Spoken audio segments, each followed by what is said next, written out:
What will be the best investment for 2025? Buy bonds. I want to break down the stock market, which has been on a record run, hitting all-time highs just 4 to 5 days ago, and all of a sudden there's a downturn and it looks like it might hold, and we could see the stock market falling significantly from there. What do? Buy bonds.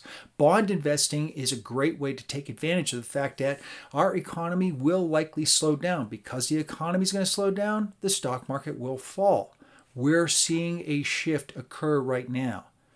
Buying bonds in 2025 would be the best investment, because if you buy the right kinds of bonds, you'll see those appreciate in value, while at the same time you're going to see interest income coming in via dividends with the right type of, say, ETF investments.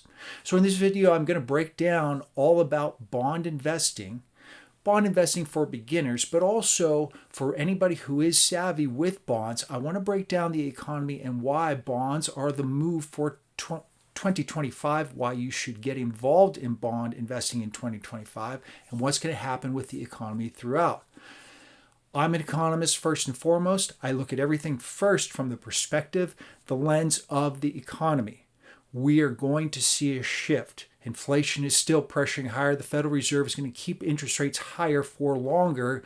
This will slow aggregate growth. At the same time, positions in Washington, D.C. are shifting. This will slow the economy. So the eventuality is interest rates, which are being held a little higher because of inflation, will come down, and the right investment in bonds in 2025 will see substantial gains by the end of 25 into 2026. Let's break down bond investing 101 and a little more sophisticated, what I'm looking at for my bonds for 2025, what I'm buying right now. Let's jump in. For those of you finding my channel for the first time, thanks so much for stopping by. First and foremost, I am an economist, and what I evaluate is the pace of growth of the economy. That is the biggest factor that I'm looking at. Is the economy growing at a faster or slower or negative pace? And from that, the ripple effects throughout the economy and how that affects the stock market. But in this case, we're looking at the bond market. Now, anybody who's been following me for any period of time knows that I follow interest rates probably more so than anything else. Whenever I get asked the question, what's the first thing you look at when you wake up in the morning when it comes to what's going on in the markets? Interest rates, top three, all three of these things, what happened in the interest rate markets overnight, what happened in the stock markets overnight, and then there's some crypto that I follow as well. But those first two are probably the key factors.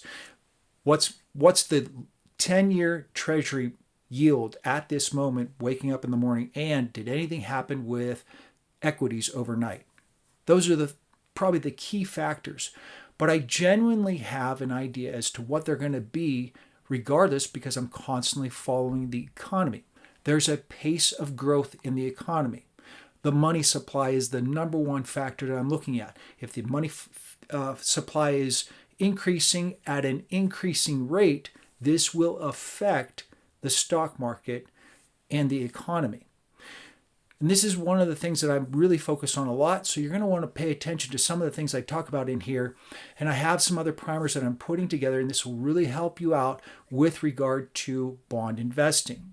Now let's move forward, and I want to talk about bond investing. I want to take a look at the concepts of the economy that you should be paying attention to, what's going on with the economy, how that'll affect the stock market, and then how that's going to affect the bond market. Let's jump into this. Changing the perspective up just a little bit here, these are the questions I'm going to answer in this video, specifically these 5. I'm going to break each section down. If you are a little more advanced with bond investing, maybe you want to drop down below into the chapter section and skip forward into whatever might be important to you. Otherwise, what I am going to be doing is breaking down economic indicators and how that's affecting both the bond market and the stock market, what we can expect in 2025 regarding the bond market and stock market. We're seeing a shift right now, and I think this is such a crucial moment for the economy and the stock market, and why bond investing is such an important factor right now. The very end, for those of you who have been following me for some time, I have been building up a very big position. I'm going to continue to do so. This is something that I fully believe in. I've been profitable and continue to grow this position and grow my profits in this specific trade. You'll want to follow along with that. Make sure to hit the like and follow button down below. And I am going to break down some of these other questions, but what I really want to kind of break into is what's going on with the economy and how that's affecting everything. Now, we're in a growth cycle right now. There are the Magnificent Seven, of course, which have been, there's something like 40% of the entire market, stock market. Not so sure what's going to happen with Tesla. Now, that's a whole different direction, and it's also a whole different kind of philosophy. But I don't believe Tesla retains its uber price to earnings ratio, which right now I think might be at 150 times. I don't think that holds. Because of that, if Tesla stock were to sell off, that would affect the broad stock market somewhat. At the same time, NVDA. Now, AI is a big subject, and the Magnificent Seven stocks have really accelerated the broader stock market. A lot of the gains we have seen have come largely from these seven stocks.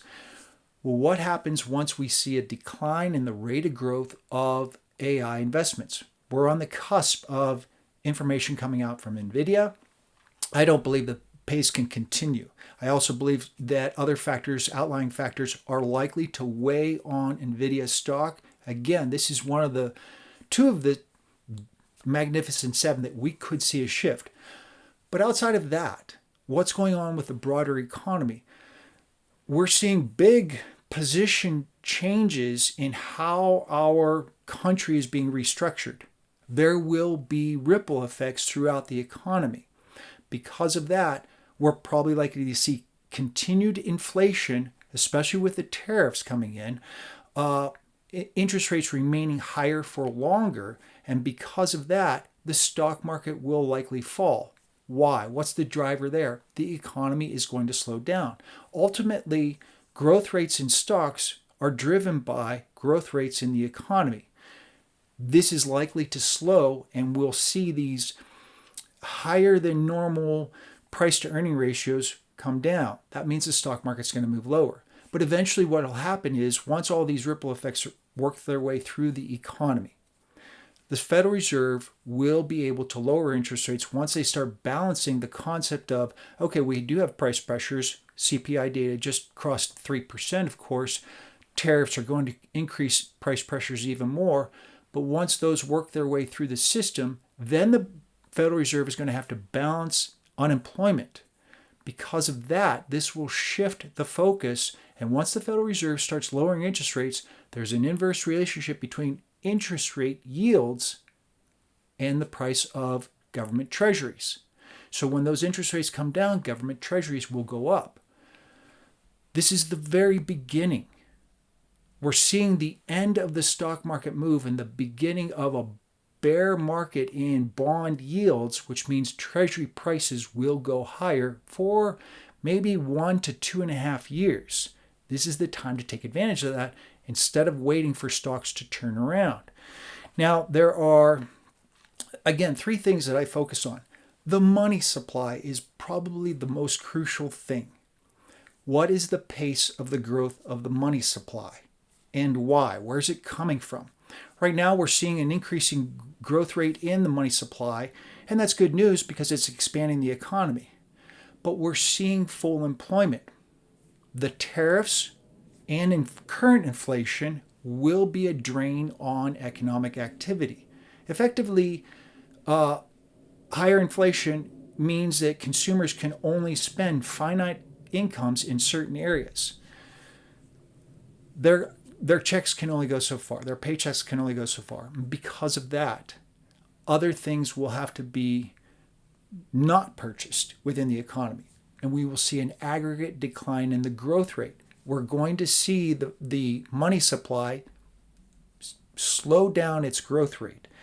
Unemployment will continue to move higher. I've got charts on all these, and we will see economic growth, of course, slowing down as well. Now, here's the rate of growth of the money supply. This, for me, is the number one indicator. And if you're going to get involved in bond investing or stock investing for that matter, this should be your go-to when it comes to understanding economic indicators and the stock market. What you're seeing here is the year-over-year rate of growth of the M2 money supply. M2 money supply is the total money in circulation, cash in pockets, checking accounts, and deposit accounts, long-term deposit accounts, things like this. The whole money supply. It has a rate of growth. The thing is, as the money supply grows at a bigger rate, like what we're seeing right now, we're seeing kind of a ramp up, back up of the money supply on a year-over-year basis. Inflation follows suit. What's happening is the money supply is expanding at a rapid pace. People are getting jobs. They're spending more money in the economy. This shifts prices upward as more and more consumption occurs. Because of that, companies start raising their prices even more. Certainly look at the price of eggs. A lot of that is actually gouging. We will see inflationary pressures continue to move upward. We have just seen inflation data, CPI, moving higher again, crossing over the 3% threshold. It is coincidental to the M2 growth rate on money supply. If you want to know what's going to happen in the stock market next, you ask the question, is the economy growing at a faster pace, or is it shrinking, or is it remaining relatively in a tight range? Because consumption turns into revenues for companies. Revenues for companies turns into profits, and that drives the stock market higher. So although we are seeing sort of the last gasp on the growth rate of the M2 money supply, we're at that point where this move we're seeing upward is peaking, which means the next move is sideways to downward, especially if the Federal Reserve keeps interest rates higher for longer, continues to shrink its own balance sheet, which means stocks will move lower. Here's a look at the inflation rate, and as you can see, we were trending lower. The Federal Reserve thought they hit it. Then core inflation started moving right back upward. And this is where sort of the real issues begin with the money supply and how that will affect growth rates in the stock market as well. I expect inflation to be above 3% for a few months here. The Federal Reserve keeps interest rates where they are, and eventually we will see shifts in the inflation back downward. In the meantime, unemployment is going to move higher. Now, you can see we had moved lower in unemployment. These are initial claims. Those individuals who are filing claims for unemployment initially that week. Now, there's another indicator called continuing claims. If you want to follow that, that's a great indication as to what's going to happen next in unemployment rate. We're starting to see this trend slightly higher.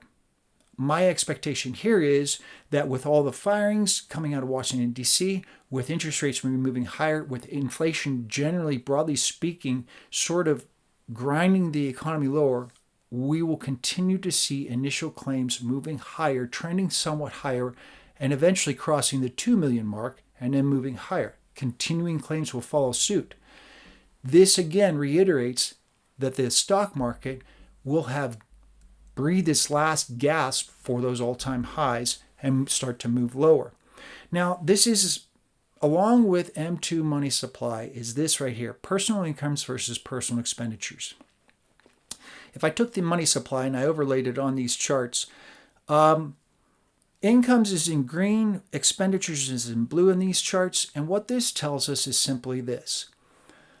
As more and more people become employed, they get paychecks. And there's a rate of growth of how that works its way into the economy. As more and more people are getting paychecks, that's more and more people spending money in the economy, which means more and more revenue for companies, driving profits, driving stock prices. Vice versa, when we see a contraction, when we see more and more people become unemployed, the rate of growth of incomes declines. Incomes and expenditures go pretty much hand in hand. They've kind of moved apart from each other at this point, but they will sort of cross eventually. My expectation is expenditures, the rate of expenditures declines, which means the rate of revenue growth for companies declines. Our country, the economy, is likely to see a slowing pace of economic growth, some of that driven by tariffs. Now, the stock market. 4 days ago, all-time high. Since then, falling. What's going on here? And why do I think that this stock market will continue to fall, that we've probably peaked? It boils down to inflation and the Federal Reserve being forced to slow the rate of growth of the money supply, which means eventually we will see a decline in hiring, unemployment moving higher, incomes, the rate of growth there slowing, going negative potentially, and expenditures following suit. Plus the AI boom. We are on the cusp of NVDA reporting earnings here pretty soon, and I don't believe they continue to see the stellar growth rates that they've been seeing, and because of that, we are very likely to see a decline in NVIDIA. Tesla, NVIDIA, Apple, Amazon, Google, Microsoft, Netflix, those 7. Once we start to see those 7 become dislodged, which have largely been the reason why the stock market, broadly speaking, has pushed as much as it has, once we see those stocks become dislodged because of the growth rates start to decline, the stock market will probably, in this case, seeing NASDAQ cross well below 20,000 easily. But that's when bond investing becomes something that's important. Now, what's the purpose of investing in bonds? First, you want to grow your money. Second, the biggest thing is time optimization. Growing your money. All right, you invest your money somewhere, whether it be stocks or bonds, whether it be corporate debts or government debts, and I'll break that down in just a minute. But you're trying to outpace inflation. Right now, inflation's at 3%. So your growth rate, hopefully, you're looking at a growth rate that is above the 3% level. Currently, the stock market is only about a 3.5% price to earnings ratio yield. That's only about a 0.5 percentage point of wiggle room. Whereas the U.S. 10-year Treasury, the benchmark for all investing, that is sitting at about 4.4% at the time of this video.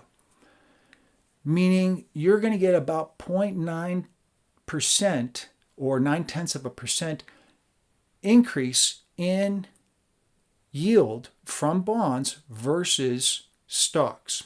But there's a risk-reward ratio you also have to take into consideration. Beating inflation should be one of the most important things, that whatever you invest in, you're making more money than you're losing in inflation. But you also have to balance risk and reward. There isn't much more upside to the stock market because of all the economic outlying factors that will likely pull the stock market lower. So the risk levels in investing in stocks, buying on the dips, hoping for another all-time high, are much higher than, say, the risk levels for government bond interest rates. Now, government bonds, of course, have a AAA rating, which I'll explain in a minute, but ultimately, you want to balance these two big factors, growing your money while reducing your risk. So there's this optimization. Time is money is the other consideration you need to kind of look at, that you only have one day this week or 365 days in a year, however that factors in. You only get that one opportunity to invest in one thing. So balancing all these risks is one of the key factors. Now, why do bond prices move? And this is such a kind of a difficult concept to understand. And so I'm gonna kind of break this down This is actually the U.S. government bond 10-year, the price, not the yield. Normally when I have charts up, I'm talking about yields, but this is the actual price. Let's say, and this is kind of a breakdown of why prices move. And if you get this one concept, understanding bond investing will be kind of easy beyond there. Let's say there's a $1,000 par for a bond. You want a Treasury. You want to give $1,000 to the United States federal government. All right. And in this case, we're looking at the 10-year. 1,000 is the par, but what's the price? Now, let's say you have a bond, or in that case, a note, a 10-year Treasury note, yielding 5%. But I have a note yielding 2.5%. Which one is more valuable? So a $1,000 note with a 5% yield is going to get you $50, whereas mine will get you the same par of 1,000 would only get you $25. Hopefully you can see in this scenario real quick that you're earning twice as much as what I'm earning. And understanding that concept that the par remains the same, 1,000, 10,000, 100, whatever that par may be, that it is a shift in price of the underlying that will determine why price moves. So in the case of mine, if we were both to sell our bonds, I would have to sell my bond at a discounted price, even though they're both the same par of 1,000, a discounted price to what you would be able to sell your bond. That's why prices move. So if interest rates, which say the 10-year was trading at 5%, but all of a sudden yields drop down to 2.5%, your bond, still with a par of 1,000, is worth more. So as interest rates move lower, your previously issued bond with a $1,000 par and a 5% yield, your price would move higher relative to what the market is prevailing at this period of time. Understanding that inverse relation is such a key factor in understanding why bond prices move. It's a factor of we're both lending the government $1,000. But in that scenario, I'm getting a lot less interest. So therefore, the price would have to go down relative to your bond. That's the key. So when we see fluctuations in interest rates, that will drive the price of the cost of the par value of a bond. Such a key concept to understand. Now, given that, there's two considerations. Duration, time, quality, credit. United States of America, AAA. Sometimes it gets downgraded. We may see a downgrade. If the current administration pushes the deficit too far, we could get a downgrade.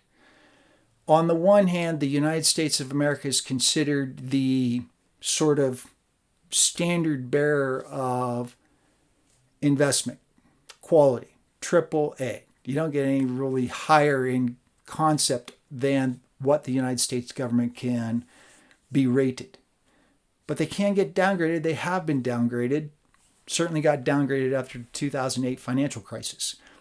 But there are other kinds of bonds outside of the United States federal government. Of course, corporate bonds, municipal bonds, and there are other kinds out there. But those are really kind of the bonds you're looking at when it comes to credit quality. Now, duration, the amount of time.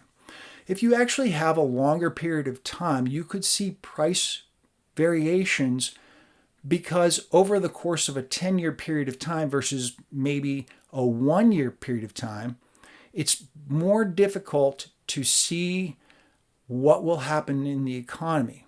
So you would see price valuations shifting more and more with longer periods of time. Consider a 30-year bond versus a 10-year note.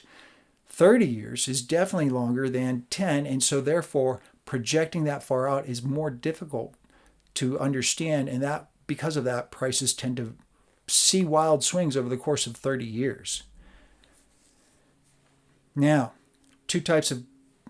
basically two types of bonds. You have Treasury bonds, whether they be United States federal Treasury bonds, municipal, state, government bonds versus corporate bonds. Now, I'm a little leery on corporate bonds right now, and I'm going to show you a chart that explains why that would be coming up. When we saw the COVID shutdowns, corporate bond prices plummeted because everybody thought that the country was, or the world economies were done. If we see a substantial move lower in corporate stocks, very likely we will see an in-kind move lower in corporate bonds. Because of that, I'm waiting to get into corporate bonds. I will buy high-yielding bonds, aka junk bonds, once we see a substantial dip in the stock market, because I think that that's an opportunity in the future. For right now, however, I'm looking at government bonds, specifically United States Treasuries.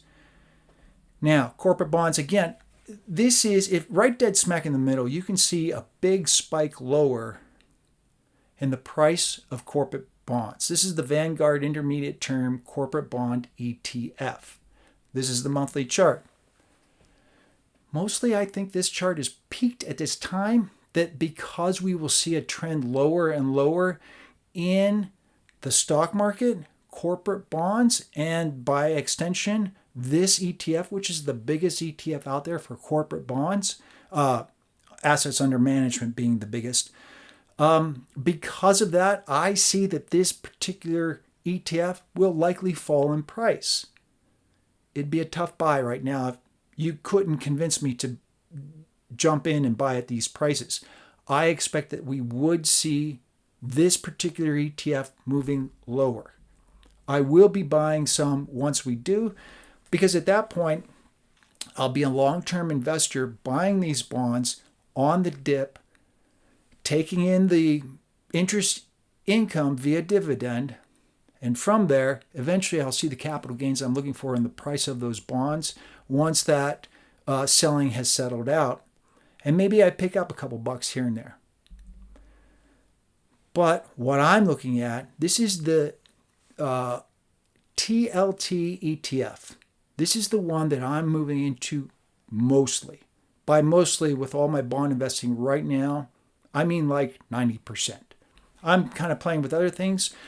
I do a lot of trading, getting in front of economic indicators, buying those inverse indicators to this one, TLT ETF, buying inverse indicators, taking advantage of big price moves, pulling those profits out, and buying TLT ETF.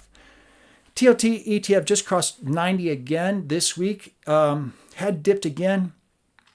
My expectation is that we will see price gains above 100 going into 110.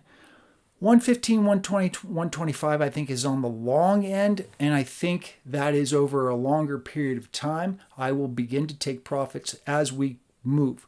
But for me, this is the one that I'm moving into the most, simply because I believe interest rates will shift from the Federal Reserve, and because of that, the Treasury, U.S. Treasury prices will shift, and TLT ETF will move higher.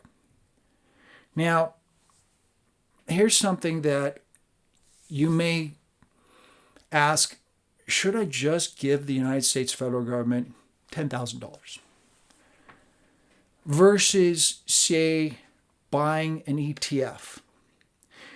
Bond funds are excellent because they constantly have money coming in and out, and these individuals who are running these funds are continuously buying and hedging their positions and moving money in and out. As a sophisticated investor who was a former FX hedge fund manager, someone who continuously is watching and monitoring the the markets, I wouldn't do an individual bond simply because I don't believe I can beat the ETFs, those bond funds. Simultaneously, I do other things, and it's just simply too time consuming. Bottom line. Does that necessarily mean that that's the best way to do it? Each individual is going to be a little different. Some could sit there and say, listen, I'm fine with it. I don't want to have to pay the cost. Now, some of these costs are 0.03% on a ratio, and so those are negligible to me in the long run. That ultimately what I'm looking for is those price moves from the ETFs themselves. And again, you're constantly seeing some of these bond portfolio managers buying and selling and managing those positions actively. They can outperform me easily. While every individual's situation is different, I don't see this as a way to do it for myself. Warren Buffett, on the other hand, has $325 billion invested directly into United States Treasuries. He's not using a fund. He's buying Treasuries directly. He's a little bit different. This gives us sort of a gap in between. He's looking at every single penny. I'm looking at a much bigger picture of the price movement along the way, also getting those individual dividends. Now, again, as I mentioned, TLT ETF is what I'm looking to buy primarily for now. I expect the stock market, and I've been participating in playing in the stock market with the idea that at the end of 2025, the stock market is much lower than it is today, which we're 4 days off the all-time high. That's the big picture look that I'm looking at with the stock market. Between now, the end of this year, and say 2.5 years out, I expect that we will see such a significant shift in the economy, where the stock market is, and corporate bonds, that at some point I'll be given the opportunity to step in when we see corporate bond ETFs drop significantly. And that's when I'll start switching gears, buying into those as well. In the meantime, I'm looking at my TLT ETF position as a long-term position, one that I can hold. And as I mentioned, I'm looking for a cross well above 100, going into 110. I'll probably take 50, 60, 70% of my profits after we cross 110, holding on a little bit for 115, 120, 125. I think it's a tough call to see 125 in the next 2.5 years. That I think that on the one hand, we're going to see a lot of inflation. We'll see deficits, and that will be pressure to push bond prices in a way that I don't know that we're necessarily going to see 125. But at the same time, we're also going to see those opportunities in the corporate bond markets, which I'm going to take advantage of in the future. This is ongoing. Every single month, we get brand new information from 10 key economic indicators that will affect the stock market and as well the bond market. And so this is something that will be ongoing and continuous, and that I'm going to be watching on a regular basis. There will be shifts. The Treasury bonds will move lower in price, which will drive TLT ETF, higher in price, which would drive TLT ETF higher, because the Federal Reserve will have to shift away from a primary focus of inflationary current concerns into getting more involved in looking at unemployment, that they have to balance this. And I believe unemployment, we're sitting at 4%, shoots back upward. Eventually we cross 5.25, maybe 5.5%. And the Federal Reserve has to lower interest rates, which would push TLT ETF higher. There's another factor. When we see the stock market sell, savvy investors are going to exit those stocks and buy bonds, which would push price up. TLT ETF moves up again. So there's a lot of support there. There's an eventuality that the Federal Reserve is going to have to move. And because of that, this is what will push these Treasury bond prices via TLT ETF higher. Now, I will be doing a lot of content over the course of the next 1 to 2.5 years, specifically regarding bonds and the reason why bond prices are moving based upon the economy. You'll want to make sure to hit the like and follow button down below. Also, I've written up a lot of content on my Substack regarding bond investing in 2025 and why bonds are the best investment for 2025. It's written in my Substack newsletter. Make sure to hit the like and follow button, and we'll see you in the next video.